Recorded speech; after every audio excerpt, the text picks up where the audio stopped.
Hare Krishna. I'll be reading a story, My True Servant, which shows the value of dedication to work and commitment. Many centuries ago, a great saint, Sri Ramanuj, lived in South India. He was one of the great devotees of Lord Vishnu and a renowned scholar. He had many disciples who served him faithfully. One day, Ramanuj called all his disciples and spoke to them. Lord Balaji of Tirupati loves flowers. I request one of you to go to Tirupati and cultivate a flower garden for the service of Balaji. A disciple named Anantacharya came forward eagerly. Bowing down humbly before his spiritual master, he said, I'll go to Tirupati and serve Lord Balaji there. Ramanuj was very pleased to see the eagerness and sacrifice of his disciple to execute his order. Tirupati was a lot different in those days than it is today. The temple stood in a deep forest full of wild animals. However, Anantacharya fearlessly went there along with his wife on his guru's order.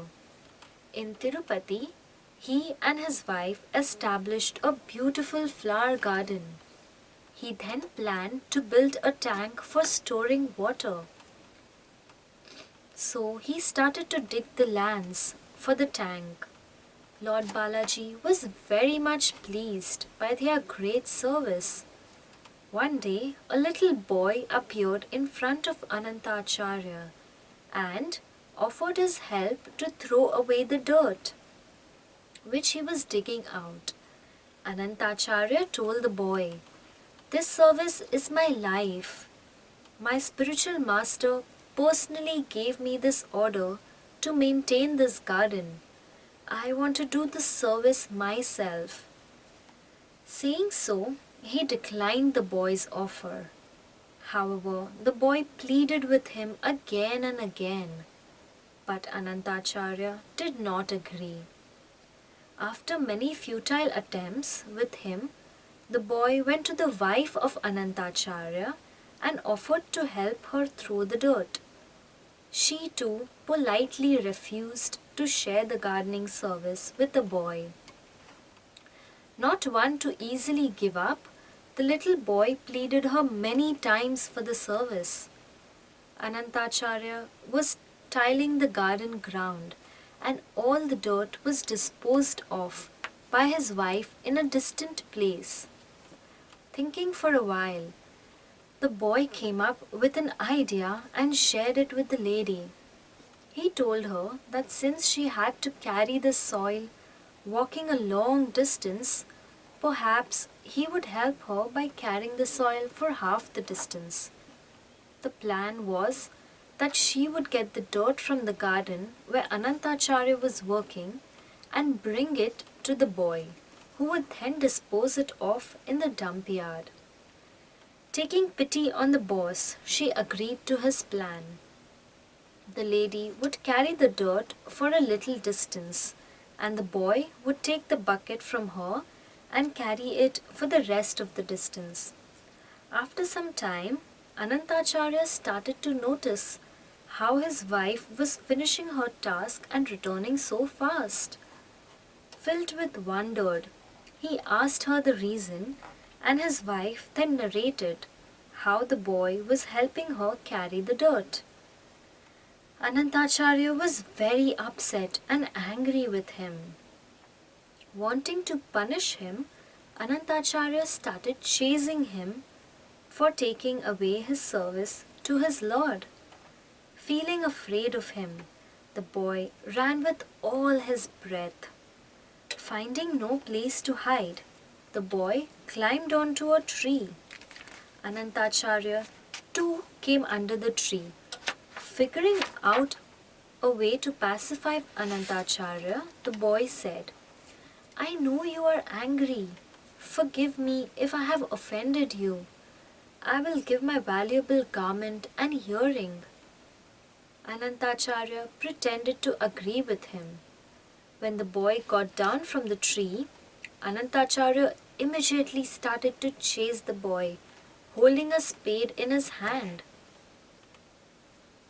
To stop him from running, he then threw the spade at him. The spade scraped the boy's chin. The boy continued running towards the Balaji's temple, went inside and locked the door. After some hours, Anantacharya opened the door with the help of the temple priest. What he saw inside shocked him. Lord Balaji's deity was standing inside with blood dripping from his chin. He immediately understood that the boy was none other than Lord Balaji himself. With much repentance in his heart, he begged forgiveness from the Lord by falling flat in front of the deity again and again.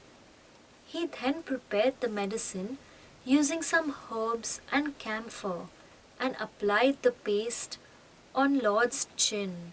The Lord told him, "My dear Anant, I am very pleased to see your sincerity and dedication in performing service to me." Feeling very elated, Anantacharya thanked the Lord many times.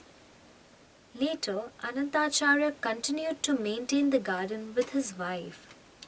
They planted many more flowering trees and plants. They worked very hard, carefully watering the plants. Soon a beautiful garden stood there. Anantacharya and his wife then started to offer the flowers and fruits to Lord Balaji every day. The garden, which Anantacharya and his wife made 1,000 years ago, still stands in the hills of Tirupati. The flowers from the garden continue to decorate the Lord even today. The medicinal herb is applied on Lord Balaji's chin every day to glorify his devotee Anantacharya. The dome of the temple holds the space of Anantacharya even to this day. Thank you. Hare Krishna.